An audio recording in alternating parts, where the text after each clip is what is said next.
ओम नमः शिवाय। नमस्कार मित्रों, आप सभी का अमृत गगन चैनल पर स्वागत है। मित्रों, सोमवार का दिन शंकर भगवान को समर्पित होता है। आज के दिन भक्त भोलेनाथ को प्रसन्न करने के लिए विशेष पूजा अर्चना करते हैं। कुछ लोग आज के दिन व्रत भी रखते हैं ताकि शिव की विशेष कृपा प्राप्त की जा सके।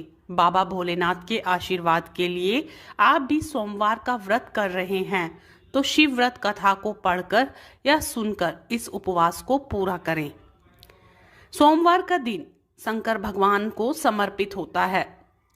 नारद पुराण के अनुसार सोमवार व्रत में व्यक्ति को प्रातः स्नान करके शिव जी को जल और बेलपत्र चढ़ाना चाहिए तथा शिव गौरी की पूजा करनी चाहिए। शिव पूजन के बाद सोमवार व्रत कथा सुननी चाहिए। इसके बाद केवल एक समय ही भोजन करना चाहिए। साधारण रूप से सोमवार का व्रत दिन के तीसरे पहर तक होता है, मतलब शाम तक रखा जाता है। सोमवार व्रत 3 प्रकार का होता है: प्रति सोमवार व्रत, सोमवी प्रदोष व्रत और 16 सोमवार का व्रत। इन सभी व्रतों के लिए व्रत विधि एक जैसी ही होती है। आइए सोमवार व्रत कथा का श्रवण करते हैं। एक समय की बात है, किसी नगर में एक साहूकार रहता था। उसके घर में धन की कोई कमी नहीं थी, लेकिन उसके कोई संतान नहीं थी। इसी कारण वह बहुत दुखी था।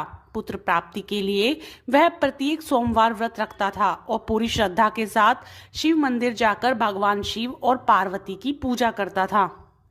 उसकी भक्ति को देखकर एक दिन मां पार्वती प्रसन्न हो गई और भगवान शिव से उस साहूकार की मनोकामना पूर्ण करने का आग्रह दिया। पार्वती जी की इच्छा सुनकर भगवान शिव ने कहा कि हे पार्वती, इस संसार में हर प्राणी को उसके कर्मों का फल मिलता है और जिसके भाग्य में जो होना है वो होकर रहता है। लेकिन पार्वती जी ने साहूकार की भक्ति का मान रखने के लिए उसकी मनोकामना पूर्ण करने की इच्छा जताई। माता पार्वती के आग्रह पर शिव जी ने साहूकार को पुत्र प्राप्ति का वरदान दिया, लेकिन साथ ही यह भी कहा कि उसके बालक की आयु केवल 12 वर्ष होगी। माता पार्वती और भगवान शिव की बातचीत को साहूकार सुन रहा था। उसे ना तो इस बात की खुशी थी और ना ही दुख। वह पहले की भांति शिव जी की पूजा करता रहा। कुछ समय के बाद साहूकार के घर एक पुत्र का जन्म हुआ। जब वह बालक 11 वर्ष का हुआ तो उसे पढ़ने के लिए काशी भेज दिया गया। साहूकार ने पुत्र के मामा को बुलाकर उसे बहुत सारा धन दिया और कहा कि तुम इस बालक को काशी विद्या प्राप्ति के लिए ले जाओ और मार्ग में यज्ञ करना। जहां भी यज्ञ कराओ वहां ब्राह्मणों को भोजन कराते और दक्षिणा देते हुए जाना। दोनों मामा भांजे इसी तरह यज्ञ कराते और ब्राह्मणों को भोजन कराते, दान दक्षिणा देते काशी की ओर चल पड़े। रात में एक नगर पड़ा जहां नगर के राजा की कन्या का विवाह था, लेकिन जिस राजकुमार से उसका विवाह होने वाला था वह एक आंख से काना था। राजकुमार के पिता ने अपने पुत्र के काणे होने की बात छुपाने के लिए एक चाल सोची। साहूकार के पुत्र को देखकर उसके मन में एक विचार आया। उसने सोचा, क्यों न इस लड़के को दूल्हा बनाकर राजकुमारी से विवाह करा दूं। विवाह के बाद उसको धन देकर विदा कर दूंगा और राजकुमारी को अपने नगर ले जाऊंगा। लड़के को दूल्हे के वस्त्र पहनाकर राजकुमारी से उसका विवाह कर दिया। लेकिन साहूकार का पुत्र ईमानदार था, उसे यह बात न्याय संगत नहीं लगी। उसने अवसर पाकर राजकुमारी की चुन्नी के पल्ले पर लिख दिया कि तुम्हारा विवाह तो मेरे साथ हुआ है, लेकिन जिस राजकुमार के संग तुम्हें भेजा जाएगा वह एक आंख से काना है। मैं तो काशी जी पढ़ने जा रहा हूँ। जब राजकुमारी ने चुन्नी पर यह बात लिखी पढ़ी तो उसने अपने माता पिता को यह बात बताई। राजा ने अपनी पुत्री को विदा नहीं किया, जिससे बारात वापस चली गई। दूसरी ओर साहूकार का लड़का और उसका मामा काशी पहुंचे। वहां जाकर उन्होंने यज्ञ किया।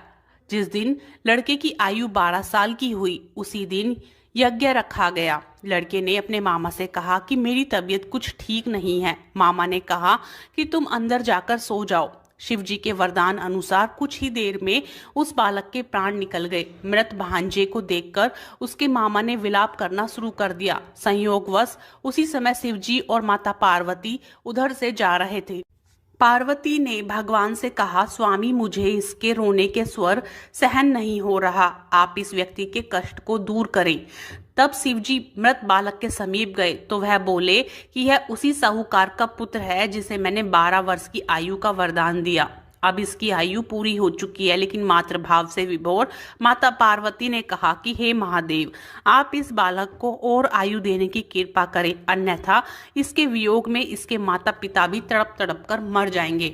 माता पार्वती के आग्रह पर भगवान शिव ने उस लड़के को जीवित होने का वरदान दिया। शिव जी की कृपा से वह लड़का जीवित हो गया। शिक्षा समाप्त करके लड़का मामा के साथ अपने नगर की ओर चल दिया। दोनों चलते हुए उसी नगरी में पहुंचे जहां उसका विवाह हुआ था।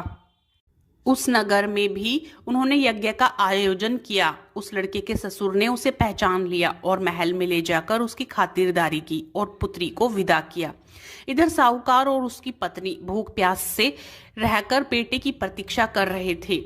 उन्होंने प्रण कर रखा था कि यदि अपने बेटे की मृत्यु का समाचार मिला तो वह भी प्राण त्याग देंगे, परंतु अपने बेटे के जीवित होने का समाचार पाकर वह बेहद प्रसन्न हुए। उसी रात भगवान शिव ने व्यापारी के स्वप्न में आकर कहा, हे श्रेष्ठी, मैंने तेरे सोमवार के व्रत करने और व्रत कथा सुनने से प्रसन्न होकर तेरे पुत्र को लंबी आयु प्रदान की है। इसी प्रकार जो कोई सोमवार व्रत करता है या कथा सुनता है और पढ़ता है, उसके सभी दुख दूर होते हैं और समस्त मनोकामनाएं पूर्ण होती हैं। हे भोलेनाथ, हम विनती करते हैं कि आप कहानी सुनने वाले समस्त श्रोतागणों की मनवांछित इच्छाओं को पूरा करना और जीवन में आने वाले समस्त संकटों को दूर करना। भोलेनाथ की कृपा आप पर व आपके परिवार पर सदैव बनी रहे। इसी मंगल कामना के साथ वीडियो को यहीं समाप्त करते हैं। यदि कथा पसंद आए तो वीडियो को लाइक करें और चैनल को सब्सक्राइब करें।